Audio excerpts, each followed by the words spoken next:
You remember 2 weeks ago, we found ourselves on the Jordan River. Jesus was about to be baptized, and he stood there in line with the others as they marched down into the waters of the Jordan. And if you remember, we were told in the scripture that day that when Jesus was baptized, the heavens opened and the Spirit descended on him like a dove. Now in Luke's report, in his report to us, from that point on, Jesus came out of the waters, and that same Spirit led him into the wilderness. And there he was for 40 days to be tempted by Satan. Now today, Luke reports to us that he's come out of that wilderness, but he wants us to understand that the power of the Holy Spirit is still with Jesus, and would be from this point on. But he returns to Galilee, and all his popularity begins to grow. You see, he begins to go into the synagogues in and around Galilee, and he begins to preach and to teach. He reads Scripture with such incredible authority, and people are amazed with him. In fact, we hear from Luke that people praised him. Everyone praised him.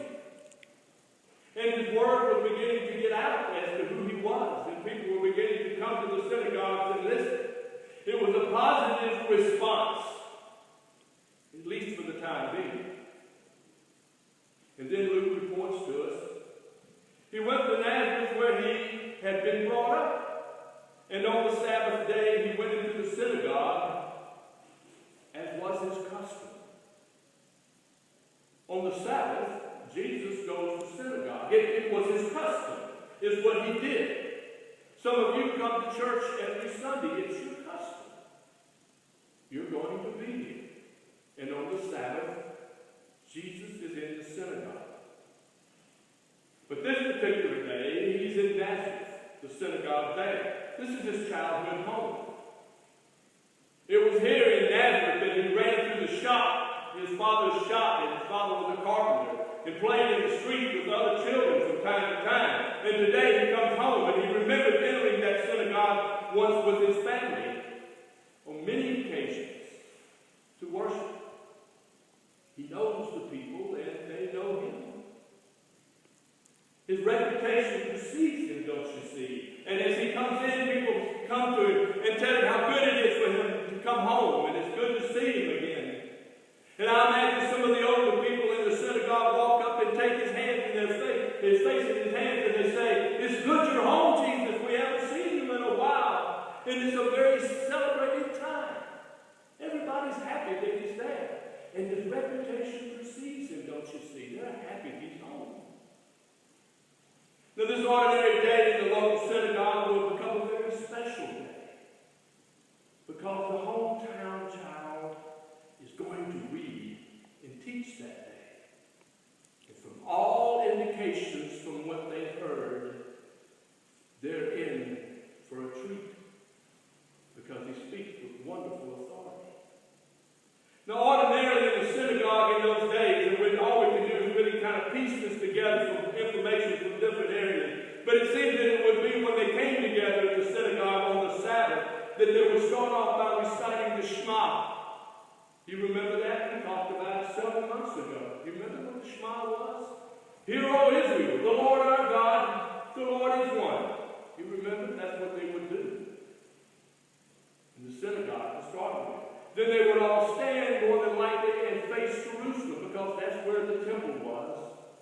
And in the temple was the Holy of Holies. And they would face that direction and pray. Then they would have the Amen response more than likely, similar to what we do here in our responsive reading. Someone in the group would say, "Blessed are thee, O Lord, who brought forth bread from the earth," and they would say Amen. "Blessed are thee, O Lord, who giveth us Abraham, Isaac, and Jacob as our forefathers," and it would be an amen. And then after that would come to the readings. This is where Jesus would read. And it would either be from the Torah or from the scroll of the prophets. Then there would be the teaching, and then like us, the benediction. And many of the males could volunteer to read if they wanted to. And we think that that's probably what happened in this particular case. On this particular Sabbath, Jesus volunteers to read a section from the prophets, the scroll of the prophets. And he stands. And he stands on the lecture form, the platform for reading. He is given the scroll by the attendant, sometimes referred to as the Hazan. And the Hazan would hand him the scroll. It was the scroll of the prophet Isaiah. And he unrolls that scroll. All the eyes in that synagogue go on Jesus. You can hear a pin drop. And he unrolls it. He finds the place he wishes to read from. And looking at the members of the synagogue in his hometown, he begins to read. The Spirit of the Lord is on me, because he has anointed me to proclaim good news to the poor. He has sent me to proclaim freedom for the prisoners and recovery of sight for the blind, to set the oppressed free, to proclaim the year of the Lord's favor. These aren't new words to these people. They've heard them before, time and time again. They're favorite words of these people. They're looking for a Messiah. And Jesus, in this particular case, seems to be reading that promise to them. They're all familiar with it. They identified who the Messiah was and what he would do. And many heard him read it, just as though they had heard it before. But all this time, with such authority, even his reading seems different. He speaks with such authority. Then Luke tells us. Then he rolled up the scroll, gave it back to the attendant, and sat down. The eyes of everyone in the synagogue were fastened on him. Then Jesus goes and takes his place and sits among the others. That's where they would teach from. The teachers in those days, the rabbis, would teach in a sitting position. And he sat down. And all the eyes in the synagogue were still fixed to this man, this child of Nazareth, the son of Joseph. And he looks at them and he says, Today, this scripture has been fulfilled in your hearing. It's been fulfilled in your hearing. You see, in this particular case today, this event announces who Jesus is. In this event today, in that synagogue, it reveals what his ministry is all about. But you see, it also has something that you and I can share.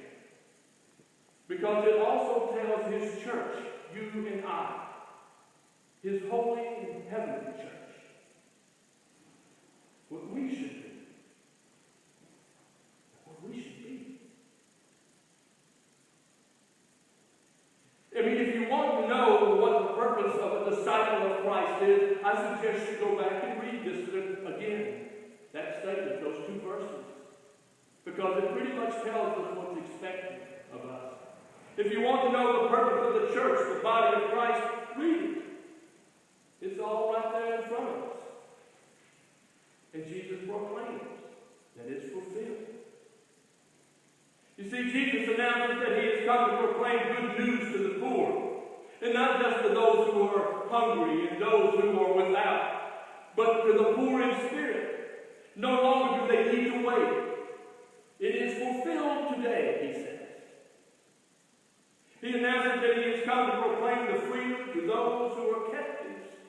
And not just in debtors' prisons, but captives to sin. To release those who have been imprisoned with guilt and shame, to break that bondage. He comes to announce to those eyes who have been blinded by the reality of God in their midst that he can give them and will give them sight. God is with us, he says. And he proclaims it that day in Nazareth hometown synagogue. The scripture has been fulfilled this day. Next week, we're going to end this with the rest of this scripture. But today, we're going to leave it at that point. That Jesus has conveyed and proclaimed who he is, what he is about. But it has a message for us, and next week we'll look at the response of those people. But today, let's look at what our response should be. And very quickly, it's this. My brothers and sisters of Hermanville United Methodist Church, our purpose has